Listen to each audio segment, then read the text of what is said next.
Oh, we've got problems. We've flown in some kind of disruptor field. All my instruments are jammed. We've got massive overloads in all systems. I'm picking up a single planet in this system. I'll try and put us down there. Hold on. This may be a rough landing. Whew! Talk about your rough landings, Karth. What's the matter? You're flying like you've been on an all-night Teresian ale drinking binge. That disruptor field fried our stabilizers. We're lucky we made it down in one piece. But if I can't find the salvage to make repairs, I won't even be able to get the Ebon Hawk airborne again. During our rather rapid descent, I noticed the hulls of many crashed ships scattered across the landscape. Perhaps the parts you need can be found among the wreckage. The Cathar's right. This planet's a technological graveyard. I saw dozens of downed ships out there. That disruptor field must have wiped them all out.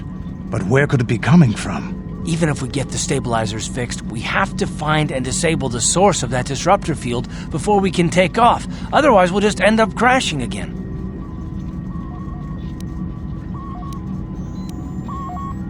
They must have some kind of protection against it, but the Republic fleet won't. We have to find a way to disable that disruptor field, or the Sith will slaughter them. T3's picking up massive power fluctuations on the ship's sensors. They seem to be coming from some type of large stone structure to the east. It looks like some kind of ancient temple.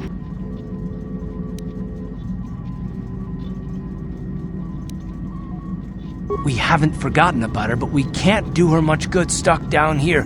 We have to help ourselves before we can help her. I only hope we're not too late. Bastila has been Malak's prisoner for a long time.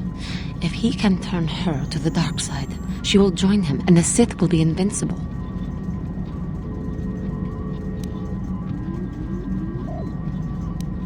I fear Bastila will find the lure of the dark side difficult to resist.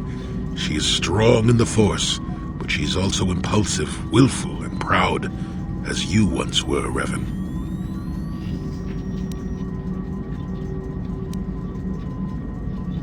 I'm glad to hear you say that.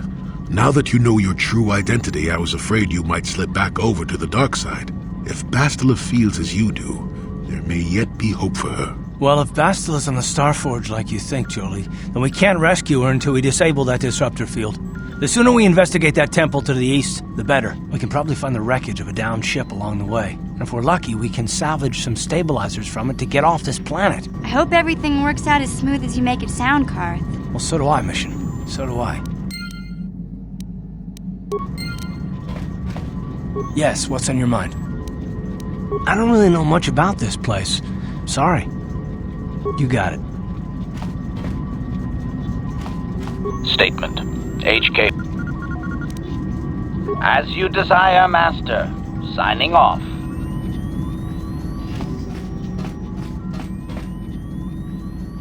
Got something on your mind, dude? Not particularly. I suppose you're going to nag me until I cough it up, aren't you? Nothing is private anymore, it looks like. There's no escaping it, I guess. So be it. My wife's name was Neyama. She was the Yukatis enforcer who shot me out of the sky, if you remember.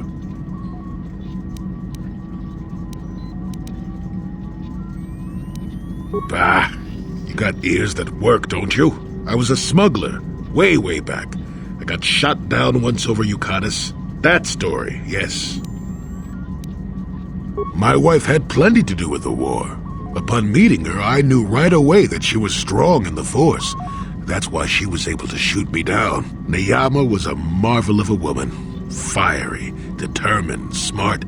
She dragged me to the capital and foiled 3 of my attempts to escape prison. Oh, and that body.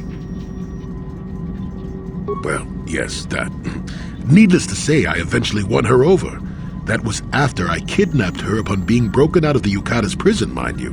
But, that's another story entirely. At any rate, I wanted to train her in the Jedi way. The Council refused my request, naturally.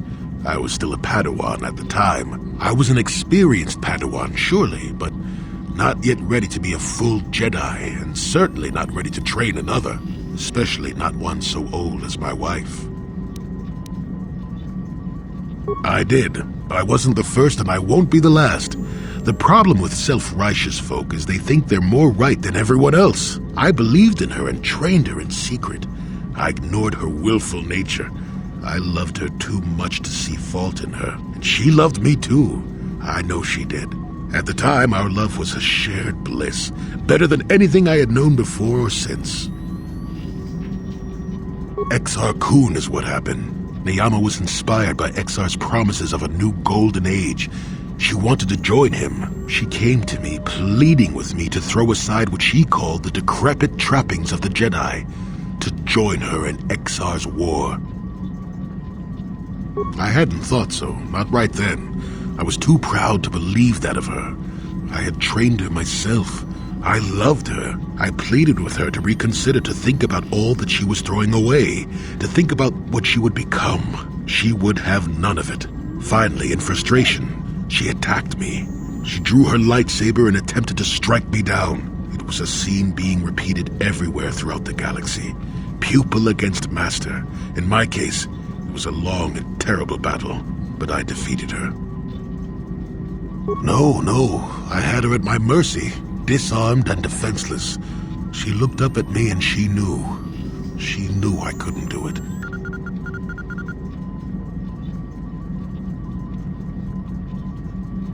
Yes, I think she truly fell the moment she raised up her saber against me. I've played that instant in my head so many times, and I let her go. To my shame, she went on to kill many Jedi during the war until she herself was slain in the final battle. I grieved for her death, inevitable as it was, even as the Jedi Council put me on trial for my actions once the war was over. I had trained Neyama against their wishes.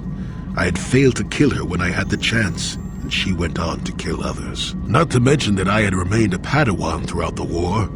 A formality, perhaps, but with the trial, it had to be decided if I was worthy to become a Jedi at all. It was a travesty, of course. I told you that even the Jedi were capable of great injustices, didn't I?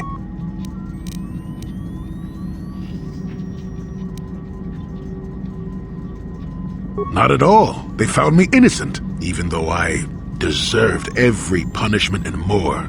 They let me go. Mitigating circumstances, they said. I deserved compassion, they said. They said I had learned wisdom the hard way.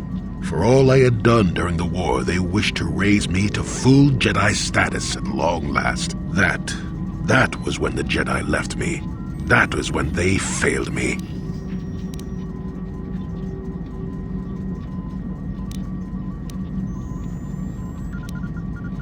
No, maybe you don't at that.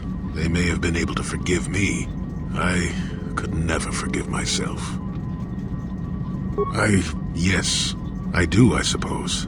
Does that surprise you? It is all so long ago, lost in the winds, I suppose. Nobody cares what an old man believes anymore, do they? Let's continue on with the task at hand. I would prefer to think of the present today. How may I be of assistance to you, Padawan? What is it you would like to speak to me about? Of course.